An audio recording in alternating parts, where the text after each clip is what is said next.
Continuing our reading in Hellbent for Election by Phyllis Speschock, Chapter 14. The house was a small bungalow at the idle edge of town, away from the highway. It stood apart, the yard overgrown with weeds, the windows naked, the outside in need of painting. The village grew in the other direction, I said. I remember how neat and beautiful this place seemed to Della and me in comparison to the ramshackle way we had lived toward the last at home. Non-regenerate bought the place for Della. He was 8 years older, you see, and alone, and already set up in his own business. He was a haven. And did Della love him? Alexis asked. Of course. Everyone loved him. Oh, except our parents, relatives. They disliked him intensely because he renounced the claim to Della and me and ordered them to cease interfering and plainly to leave us alone. All that is finished, he told us. Finally and irrevocably over. Forget that place of your lives. Forget it ever happened. You will start anew, the three of us, on a foundation built of love without defect. Alexis glanced at me. By defect? He said. He meant religion? Yes, he meant that. But religion, in one form or another, is that silver thread tying humans to him. That may well be, but non-regenerate was more than ready to snip the thread because of its dual obligation. In fact, because of the dual obligation, the thread, for him, had never been properly tied to begin with. That is, tightly tied. A dual obligation, Hellbent? Alexis asked. Well, non-regenerate knew of the guidebook. He knew enough of it to understand that tying oneself to him meant also tying oneself to his fellow man. Tying oneself to his fellow man meant subjection to fellow man's personal interpretations of him. In other words, to get involved with him at all was, well, to non-regenerate's way of thinking, to end right up where Della and I had always been. He did not want his life and happiness cluttered with so simple or to dismiss the whole of it. Including him? Yes, Alexis, including him. And you and Della there, then, did your consciousness not sting even slightly once? Why should they? Hadn't we heard the arguments against conscious training? If they stung at all, it would only be a matter of reconditioning them to other rules and regulations. Besides, as Della maintained, so much evil had come out of the very goodness that only goodness could come out of what our parents' relatives called wickedness. And of course, Della's theory proved correct. We were never happier. The self-righteous, the false mongrel gods, the judging, the snooping, the meddling, all these were in the past. And with them, all the sin and vulgarity and shame and humiliation and rage and helplessness. But mere branching out into adulthood would dissolve many of those things, Hellbent. Most children at their parents' hands feel surges of shame and humiliation and rage and helplessness, especially at times of punishment. You know, it wasn't like that with us, Alexis. These feelings in us were not brought about by childhood punishment. They were brought about by adult punishing adult and only inadvertently punishing us. But if you knew the punishments were not intended for you, we were beyond forgiveness, Alexis. Besides, whom would we have forgiven? Our parents left immediately, and to throw in with the relatives meant a continuation of the same old misery. No, there was never any question of forgiveness. Simply a complete finish to the total conflict.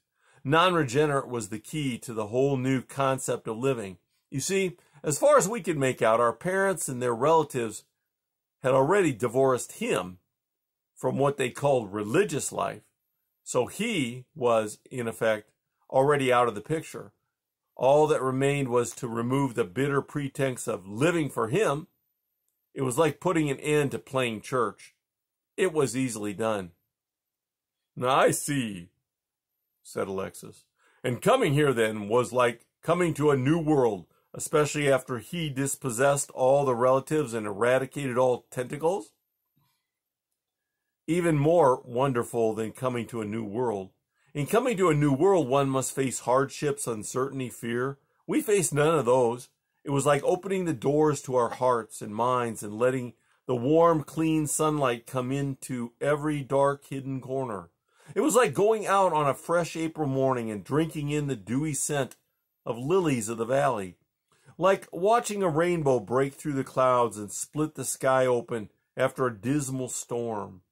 We stood at the edge of life with the chasm of horror behind us, and hand in hand like three orphans starting out on a breathtaking adventure, faced an amber horizon tinged with gold and orange. A new world, Alexis? The very air we breathed tingled with expectancy. Alexis nodded solemnly. "Well, let's go inside," he said. "Perhaps it's locked." He turned to me with an indulgent smile. "You are so engrossed in the past that you have forgotten the present, Hellbent." And the next thing I knew, we had walked, of course, through the front door and stood in the small, empty parlor. "But you have substance," I said, staring at the whole of him. "Apparently not substance which live people can see, but that little dog." His eyes crinkled and his mouth drew up at the corners. "Perhaps it is they who have not the substance then. But sometimes we walk through doors, sometimes we go away around obstacles, sometimes we walk and talk and walk, and sometimes we are simply..." He sighed heavily. "Oh, do not persist in forgetting our purpose, Hellbent. We are not here to investigate celestial methodology." He walked about then, looking the place over. "It seems a comfortable dwelling, small. I should agree it was decent of non-regenerate to consider you a part of the marriage package." "It was most decent, Alexis. He even insisted I finish high school and live here for nothing.